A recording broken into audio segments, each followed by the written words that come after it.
Oke, baiklah. Assalamualaikum warahmatullahi wabarakatuh ya teman-teman. Seperti yang saya katakan lagi sebelumnya, bagaimana cara memupuk yang hemat agar buah bisa banyak per tahunnya teman-teman. Nah, ya bukan banyak ya, sekedar mencukupi ya teman-teman. Karena ada orang pada saat musim trek ya, pada musim trek kemarin punya 15 hektar, hasilnya panen per 2 minggu cuma dapat 2,5 ton.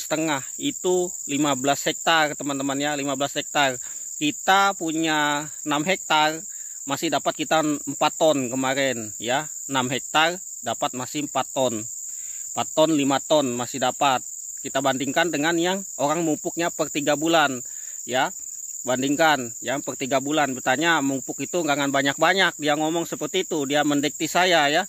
Dia ngomong seperti itu. Saya tahu mupuk seperti itu teman-teman, yang per 3 bulan 2 kilo pernah juga kita rasakan, pernah kita lakukan, tapi hasilnya sama saja dengan mupuk 1 kali 1 tahun 5 kg. Justru kita banyak waktu terbuang di melakukan pemupukan, walaupun 1 hektar 2 hektarnya cuma 7 karung.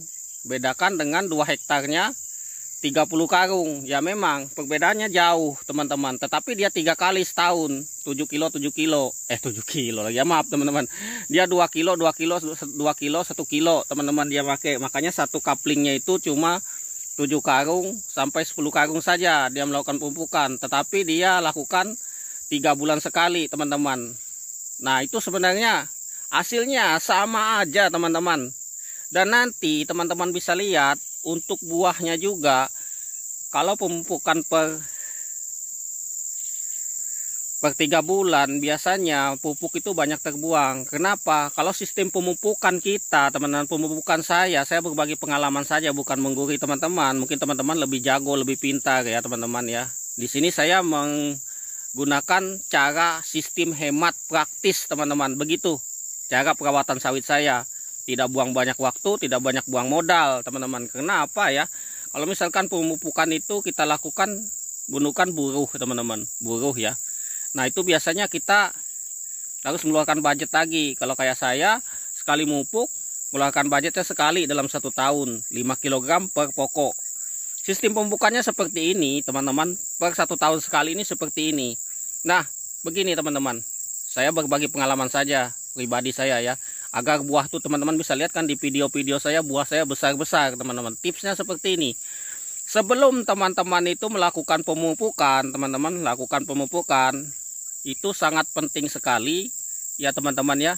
Sebelum melakukan pemupukan, pertama tuh pruning dulu, itu paling penting. Sebelum memupuk pruning dulu. Kenapa? Pupuk ya pelepah mati teman-teman, itu yang pelepah mati itu menyerap pupuk.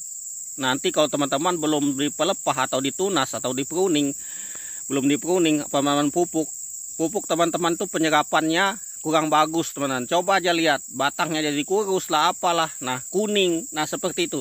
Nah kemudian sebelum melakukan pemupukan, lakukan penyemprotan dulu, pembersihan, atau teman-teman lakukan penebasan dulu ya, penebasan. Pokoknya janganlah sabat lah, biar nanti enak ya buat nabur pupuknya. Nah seperti itu. Nah kemudian teman-teman kalau mau hasilnya bagus sempurna, jangan selalu sering-sering melakukan penyemprotan. Penyemprotan tuh minimal ya 1 tahun sekali. Nah yang paling bagus itu 5 tahun sekali teman-teman penyemprotan itu. Tapi memang sawitnya seperti itu kelihatannya sabat, biasanya berondolannya jangan dipungut karena sabat tadi. Dia banyak memang kelebihan kekurangannya teman-teman, tetapi kelebihannya hasil sawit itu tetap stabil teman-teman, walaupun terkena musim kemarau atau dia posisi sering hujan. Kenapa? Sawit itu butuh kelembapan tanah teman-teman. Karena kalau banyak rumput, sebenarnya kalau bagusnya dalam kebun sawit itu dipelihara sapi teman-teman, agar rumput itu tidak terlalu tinggi. Jadinya kita tidak akan melakukan penyemprotan lagi kalau ada peternakan sapi. Tapi ingat, sapi itu harus di kandang teman-teman, jangan dilepas liarkan. Karena kalau dilepas liarkan, selain kita dapat dosa, merugikan orang lain, itu kebun kita sendiri tidak bersih teman-teman ya. Kalau dipagar memang untuk biaya magar itu besar, tapi daripada disumpahin orang kita dosa sampai kita di akhirat nanti kita tanggung, lebih baik kita keluar modal duluan teman-teman. Nah seperti itu. Nah itu tip dari saya untuk Nah kemudian pupuk itu yang bagus lagi teman-teman, kalau dekat pabrik itu pakai pupuk tangkos, pupuk kompos, atau pakai itu tadi pupuk kandang. Itu bagus juga untuk selingan pupuk kimia. Tidak sebatas pupuk kimia. Cobanya hasilnya kalau menggunakan pupuk kandang teman-teman itu hasilnya bagus. Terus selain itu tadi, cuma yang penting juga agar tahu itu biasanya kalau kayaknya saya pribadi ya, saya jarang melakukan melakukan pengapuran. Jadinya kalau saya pupuk terus seperti itu, biasanya saya lihat itu pohonnya kuning teman-teman ya, daunnya kuning karena kekurangan unsur kalsium tadi ya, kurang pupuk kapur ya teman-teman. Nah seperti itu, makanya tahun ini saya fokus ngapur dulu. Mungkin bulan 1 tahun depan 2026 baru kita oplos pupuk lagi. Nah kedua, pupuk itu jangan teman-teman itu satu unsur saja teman-teman. Bisa pakai pupuk tunggal seperti urea.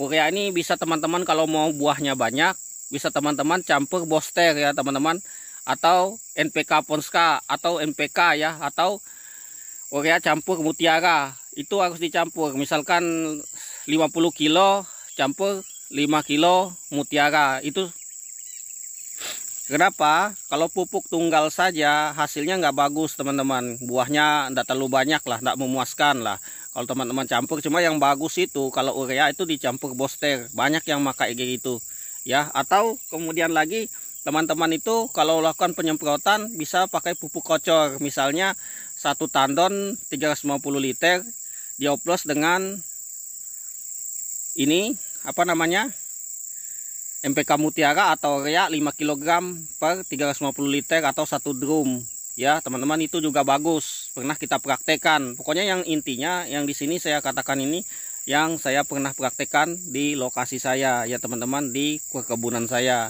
Mungkin yang tidak pernah saya praktekkan mungkin tidak saya kasih tahu karena saya belum pernah membuktikan hasilnya sendiri. Saya nggak bisa memberi contoh atau memberi apa namanya kalau belum saya membuktikan sendiri. Tetapi ini ternyata teman-teman ya, saya membagikan pengalaman tip ini cuma di YouTube saja. Mungkin teman-teman yang ketemu saya di warung atau di mana ya teman-teman ya, mungkin saya nggak akan banyak komentar, tidak banyak berbagi pengalaman seperti ini. Kenapa? Seperti ini teman-teman. Saya ingat waktu saya bekerja dulu, orang itu posisinya awalnya di bawah saya teman-teman ya, di bawah saya. Nah kemudian tahun berganti tahun saya sudah membagikan pengalaman apa yang saya dapat ke dia. Setelah dia jabatannya lebih tinggi dari saya, dia merendahkan saya teman-teman ya. Saya ingat itu. Saya berbagi pengalaman ini cuma di YouTube saja teman-teman. Mungkin teman-teman tanya di waktu ketemu saya langsung berdua-duaan, karena saya menghindari perdebatan tadi ya teman-teman. Karena percuma menjelaskan orang kalau kita berdebat teman-teman, tidak bakal ketemu ujungnya ya. Tidak bakal ketemu ujungnya ya, seperti itu. Tidak bakal ketemu ujungnya karena ngotot sama dengan pendapatnya masing-masing. Sementara kadang-kadang yang berpendapat ini dia belum membuktikan. Kita sudah membuktikan tapi dia nggak percaya dengan kita. Ya sudah, biarkan saja ya, sepertinya seperti itu. Kita diam saja, percuma kita berdebat. Karena banyak yang saya lihat di komen coba bersharing-sharing sama Suanjana yang nanam bibit unggul. Nah seperti itu saya nggak mau, ngapain ya kan. Seperti itu, kita punya rezeki masing-masing. Dia nanam sawit unggul ya terserah dia nanam sawit unggul, dia kebun-kebunnya dia. Kalau memang kamu mau nanam sawit unggul ya silahkan ikuti dia. Kalau saya sebagai memberi motivasi atau semangat kepada petani-petani yang masih pemula atau yang masih belum punya modal ya teman-teman, saya itu intinya. Oke, wassalamualaikum warahmatullahi wabarakatuh.